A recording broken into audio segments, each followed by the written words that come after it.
Bons dias, como estamos? Eu estou maravilhosamente bem, Gabriel Bezerra, mais conhecido como Gabriel no Mercado, e estamos aqui na nossa abertura de mercado dia 10/5 de 2023, e olha, quarta-feira, assim como toda quarta-feira, participação do nosso economista parceiro, Júlio Pascoal. Júlio Pascoal, seja bem-vindo aqui.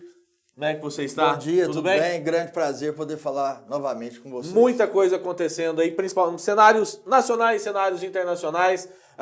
Flávio Dino falando lá no Senado, Lula viajando e falando algumas coisas também. Lá fora, hoje tem notícias importantes. Vamos fazer um apanhado disso aí e ver o que nós temos hoje, Júlio? Vamos lá, vamos chegar. Vamos primeiro aqui no Brasil. Bom, o que nós temos aqui no Brasil? Nós temos o problema do arcabouço fiscal, né? Que está em discussão, com algumas exceções. A princípio, se falava em gastos de 100% apenas na saúde e educação. Posteriormente, entraram mais 13 exceções, dentre as quais o meio ambiente, que eu acho importante, a questão do meio ambiente, até porque é uma forma que nós temos de buscar recursos para proteção ambiental, isso de uma forma sustentável, né? Sim, porque a gente precisa também do agronegócio, a gente precisa de investimentos para que a gente possa usar a Amazônia de forma positiva, não da forma que vinha usando, né? Com garimpos e outras coisas mais que acabavam depredando o meio ambiente. Então, esse é um ponto. Há uma preocupação por parte do governo com relação à possibilidade da aprovação ou não, com poucas, vamos dizer assim, emendas, né? Porque como chegou lá com 13 exceções e o parlamento ele é um lugar em que você debate, que você emenda, que você às vezes veta alguma coisa, né? Então há essa preocupação de que essas exceções elas aumentem e isso leve para o mercado uma situação não tão positiva, né? Haja vista o quê? Quanto mais você tem de exceções, mais gastos você vai fazer e isso já vai bater de frente com o que nós temos de déficit, que é o problema que está, de certa forma, dificultando para o Banco Central começar a reduzir a taxa de juros. Então, essa camisa de força, essa guerra entre o Executivo e o Banco Central, que é independente, né, está fazendo com que, por um lado, o governo apresente essa nova proposta de arcabouço fiscal e, por outro, o Banco Central, olhando também o mercado interno e o externo, querendo a materialização disso. Porque o que está colocado? Que nós precisamos de 150 bi de receita extra do que nós já temos para poder manter essas despesas do governo esse ano. Né? Sim. Tirar da onde, Gabriel? Eis o problema, né? Porque quem não está pagando por uma questão legal, por isenção, que é um direito, né? Que é o e-commerce, que é a questão dos jogos eletrônicos e outras áreas que não estão pagando porque tem uma lei.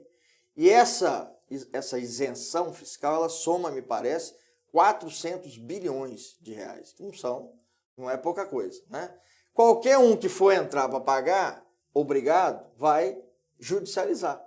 Como aconteceu com a taxa do agro aqui em Goiás, né? Foi votada na Assembleia, mas o governo acabou implantando e os agricultores, se sentindo lesados, entraram lá no STF, né? Mas acabou tendo uma vitória parcial para o governo, porque não julgou o mérito ainda. Então, da mesma forma que aconteceu lá, acontece em nível nacional. Então, tem essa preocupação hoje, se de fato o arcabouço ele vai criar as condições para zerar o déficit de 221 bi em 24, né? E criar as condições para poder manter reduzir a taxa de juros. Além disso, né, nós tivemos também a indicação de Galípolo, né, para o Banco Central, e segundo a Haddad foi até uma indicação do Roberto Campos Neto, uma primeira indicação do Roberto Campos Neto.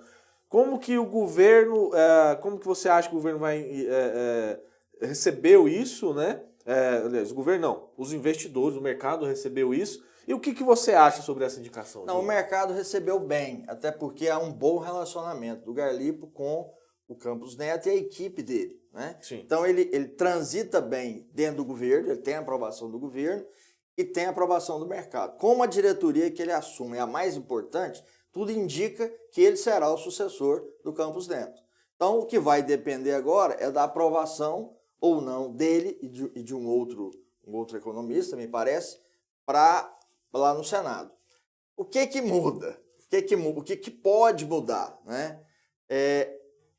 A indicação do Haddad tem o aval do presidente Lula, por quê? Porque o cara tem um viés desenvolvimentista. Né? Ou seja, quer dizer, não só os juros é que vão criar a condição para combater a inflação. A gente precisa de investimento no Brasil. Claro. Isso é público e notório, até para a gente poder ter receita extra. Porque a gente cresce o PIB, cresce a receita. Com certeza. Né? Então, essa é a visão do Garlipo. Né? Tanto é que ele entra para poder dar uma contrabalançada. Mas, o que nós temos que observar para poder reduzir a taxa de juros? O cenário interno e o externo. Sim. Como é que está o externo? O externo tem ainda essa preocupação com a inflação americana, que não aumentou o juro, mas ela não caiu.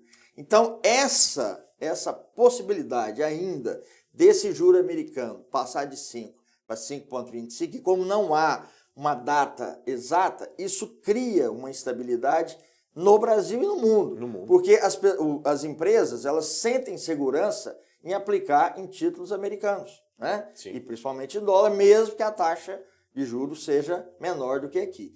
Então, enquanto fica essa possibilidade de passar de 5 para 5,25, o Banco Central aqui fica preocupado por quê? Porque pode ter uma corrida por dólar, certo? Para poder levar essa aplicação para lá. E isso, naturalmente, aumentaria a inflação de custo.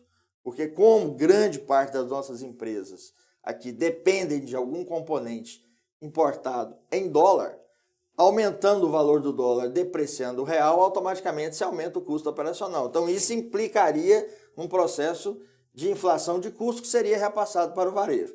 Soma-se a isso o fato da continuidade da guerra entre Rússia e Ucrânia, que você tem um problema ali de petróleo e de fertilizante que são fundamentais para o país. Soma-se a isso, né, o fato da China não crescer o esperado. Hoje é a grande notícia, né? Sim. Porque isso vai implicar em quê? Em menos compra de commodities. Menos compra de commodities é menos compra de quê? Menos compra de petróleo, menos compra de minério de ferro. Minério de ferro vai vir direto na gente aqui, na questão da Vale, né? Da CSN, enfim. Então, esse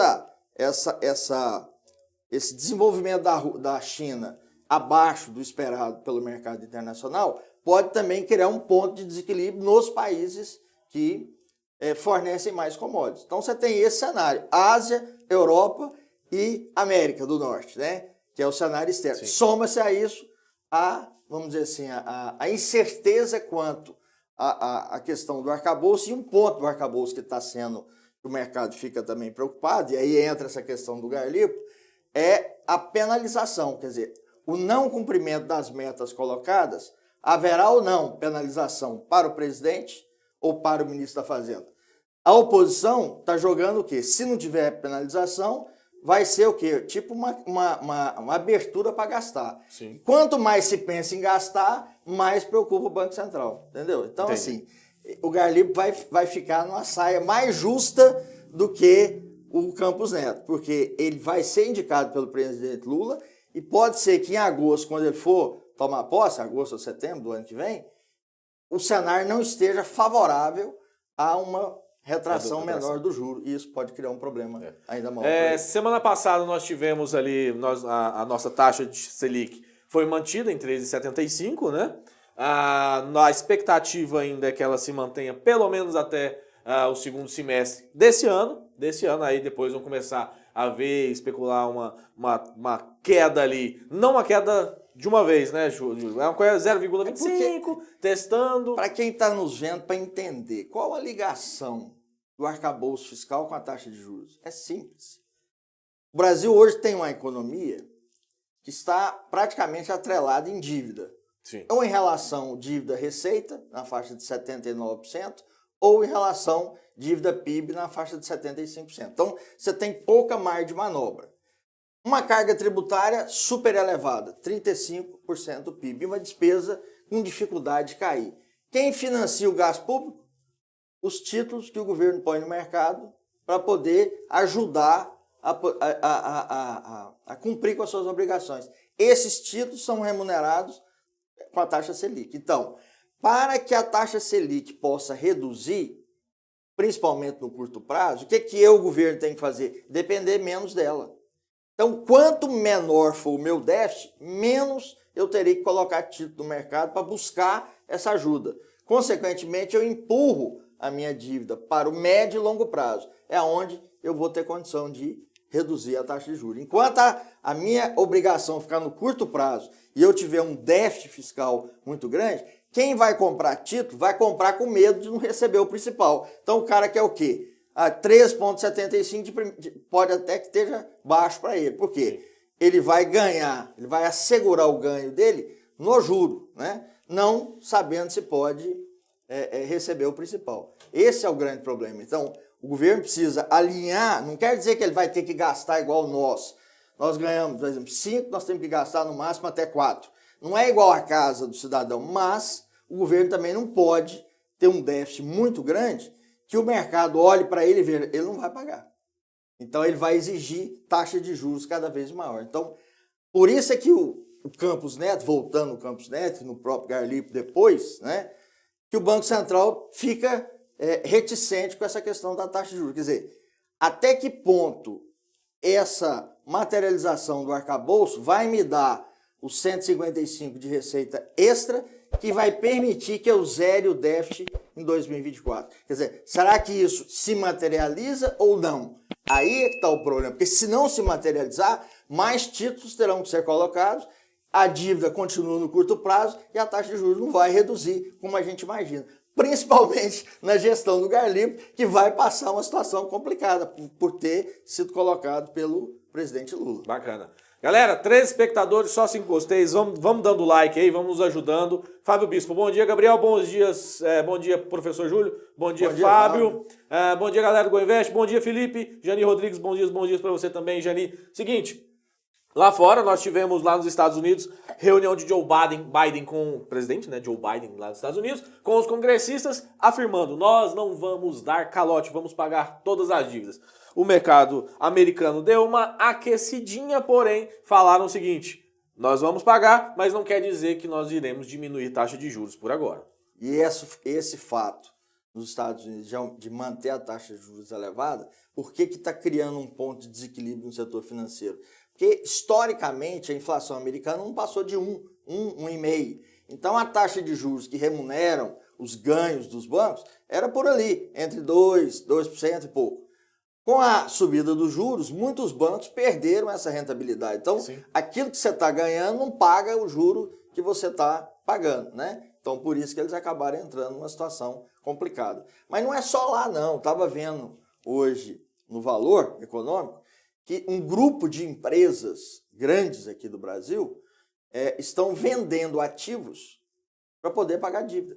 E isso soma nada mais, nada menos que 21,7 bilhões de reais. Por quê? Porque com os juros elevados, a despesa financeira aumenta. E isso cria um ponto de estrangulamento para elas também. Então, o problema está lá fora e está aqui.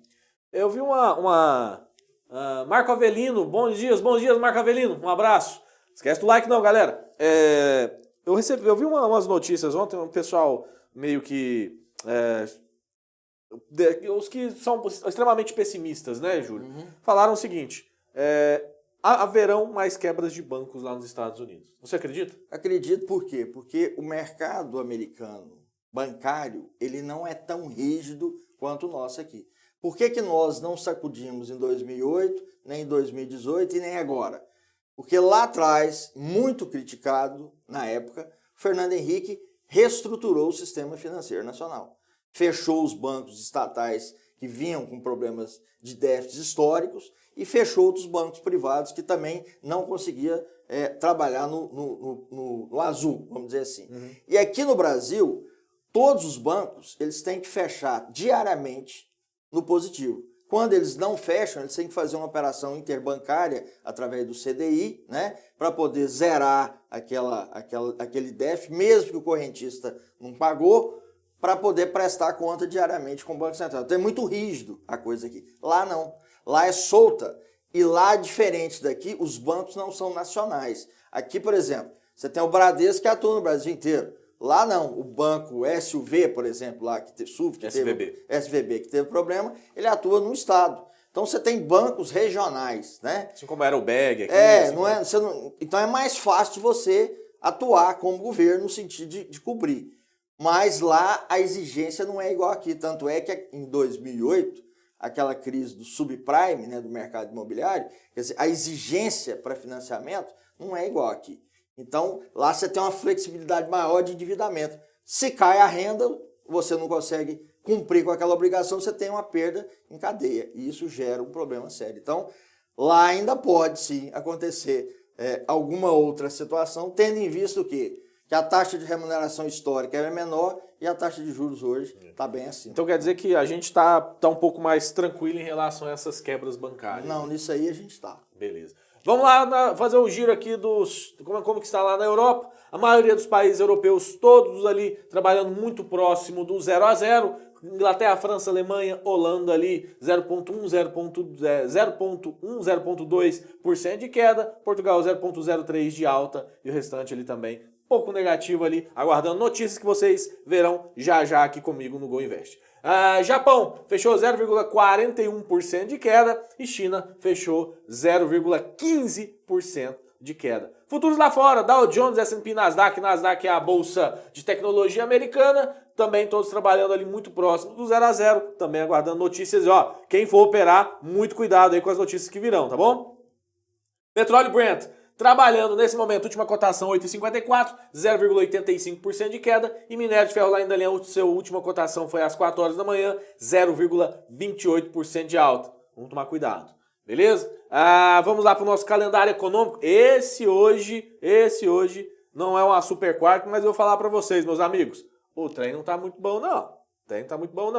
Agora, daqui 6 minutos teremos produção industrial aqui no Brasil. Nós temos 2 estrelinhas, mas para nós aqui são 3 e já vai vir precificado essa produção industrial aqui. 36 minutos, aqui 9h30, a IPC, Índice de Preço ao Consumidor, é uma prévia aí do que pode causar aí na inflação americana. 3 estrelinhas, cuidado aí para quem for operar tanto índice quanto dólar. Eu peço para vocês ficarem de fora, além de pedir o like, peço para vocês ficarem de fora aí nesse horário. 11h30, estoques de petróleo bruto.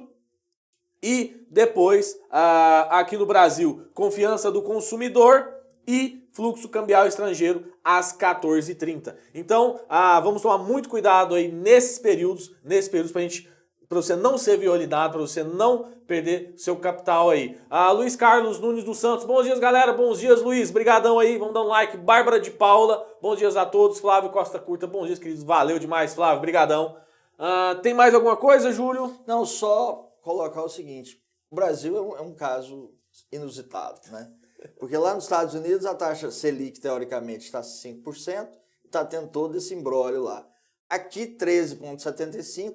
O índice de atividade econômica nosso, que é uma prévia do PIB, no último trimestre, havia uma expectativa que ele cresceria no máximo entre 1 e 1,2, ele cresceu 3,32. Então, tá meio que o seguinte, quer dizer, parece que o brasileiro já acostumou.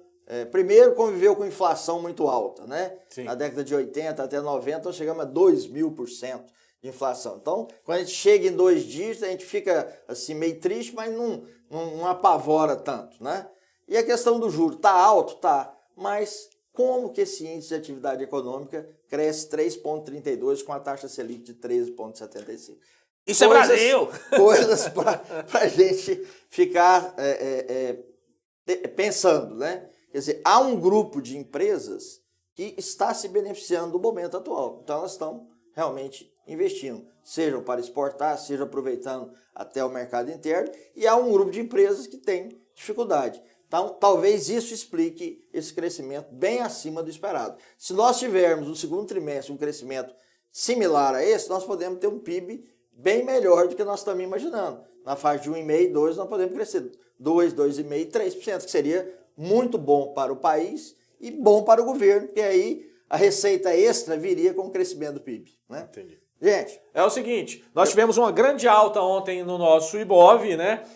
Mas nós ainda continuamos trabalhando num range, porque nós estamos aguardando justamente o que o Júlio falou aqui, questão do arcabouço fiscal. Enquanto esse nosso arcabouço fiscal não for totalmente aprovado e tudo mais, os investidores, o mercado em geral vai ficar aí todo indeciso, sem saber. E o mesmo acontece no dólar com questões lá fora e questões internas. Quer baixar dos R$5, mas não vai, porque vai estar trabalhando nesse range enquanto não tiver uma definição, tanto de políticas internas quanto externas. qual que é a saída? Ficar de olho na Go Invest. Ficar de olho na Porque Go a Invest. galera aqui é competente e isso vai aí. estar sempre dando informação para vocês aplicarem da melhor maneira possível. É isso aí. Galera, vamos encerrando essa nossa abertura de mercado aqui com o Júlio Pascoal. Júlio, Gabriel, obrigadão. grande Foi prazer. uma satisfação recebê-lo Até mais, aqui. até semana que vem, Até se Deus quiser, com notícias melhores ainda. com notícias melhores. E galera. já vamos encerrando aqui. Eu já vou abrir minha plataforma de... Ah, não, o Jorge tá aí. Então, o Jorge chegando aí, Eu já saio. Você já pode sair. Eu vou segurando a galera aí, enquanto o Jorge vai trocar ali o microfone com o Júlio.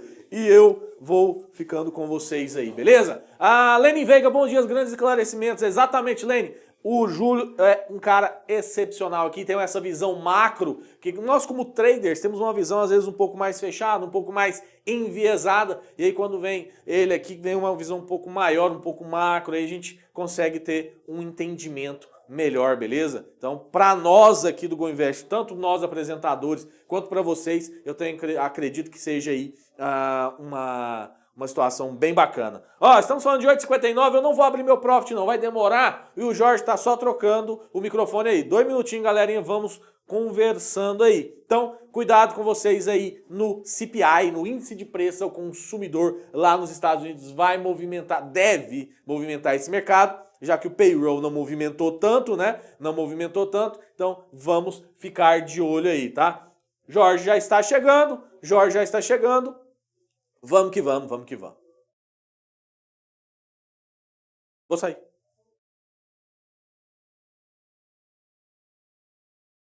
Churururu, 19 pessoas, 8 likes. Vamos dando like aí, galera. O Jorge tá chegando já. Não fiquem nervosos. Para quem gosta de criptos, Bitcoin, última cotação a 9 horas agora, né? 0,04 de queda, Cardano 1,75 de queda e Ethereum 0,19 de alta. Ethereum.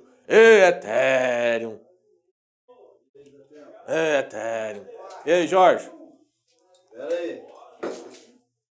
Tá chegando o homem, calma aí. Tô chegando aqui. Já tô... Ô, Samuel, tá desmutado essa bagaça? Certo é isso. Olha aí, eu já desmutei já. Hoje a meta nós é... Tá desmutado? Tá desmutado? Então tá bom. Vamos chegando, que hoje eu tô morrendo. Galera, falou, eu também tô bom não. Valeu, vamos chegar perto um do outro pra não trocar vírus. Ô, galera, e aí, vocês estão bom? Deixa eu só ligar esse ar aqui, porque mesmo morrendo eu gosto do ar ligado. Ô, gente. Hoje vocês valorizam isso aqui, viu? Vocês dão like nessa bagaça. Vamos lá. Samuel, roda, calma aí. Samuel. Roda a vinheta pra nós, vai lá.